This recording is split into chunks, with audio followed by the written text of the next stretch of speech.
90 લાખ જેટલી ધરાવતું અને ભારતના તમામ રાજ્યોના અને ગુજરાતના તમામ જિલ્લાઓના લોકો અહીં આવીને વસ્યા છે. તેથી મિની ભારત છે, ત્યારે તમામ નાગરિકોની સુરક્ષા માટે ખૂબ જ મોટા પડકારનો સામનો પોલીસ દળે કરવો પડતો હોય છે. પરંતુ આગેવાનો હંમેશા શહેરના હિત માટે તૈયાર હોય છે અને સરકાર તરફથી સંપૂર્ણપણે સહકાર મળતો હોવાથી પોલીસની કામગીરી ઘણી સરળ બની જતી હોય છે.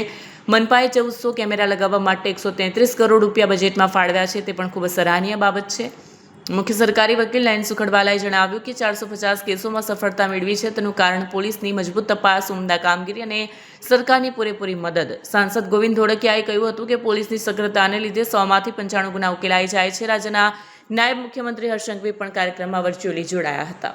જી વિજય માંગુકિયા, આજે કાયદાની જીત અને જનજીવન સુરક્ષિત થીમ પર જ્યારે પોલીસ કમિશનર સાહેબનું સન્માનનું આયોજન થઈ રહ્યું છે, ત્યારે મોટી સંખ્યાની અંદર લોકો ઉપસ્થિત રહ્યા છે અને મોટી સંખ્યામાં આ કતારગામ વિસ્તારમાં સુરત શહેરની સુરક્ષાને ચિંતા કરી અને જે લોકો પોતાની જે સુરક્ષાની વાત હોય ત્યારે પોલીસ કમિશનર સાહેબના સન્માન કાર્યક્રમની અંદર જ્યારે પધાર્યા છે, ત્યારે ઉત્સાહ અને ઉન્માદ અલગ કે સુરત શહેર માત્ર સુરક્ષિત નહીં, પરંતુ રાજ્યના તમામ પોલીસ અધિકારીઓ આ દિશામાં કામ કરે અને દેશ સુરક્ષિત રહે એ રીતે પોલીસ કમિશનર સાહેબનું સન્માનનું આયોજન કરવામાં આવ્યું છે.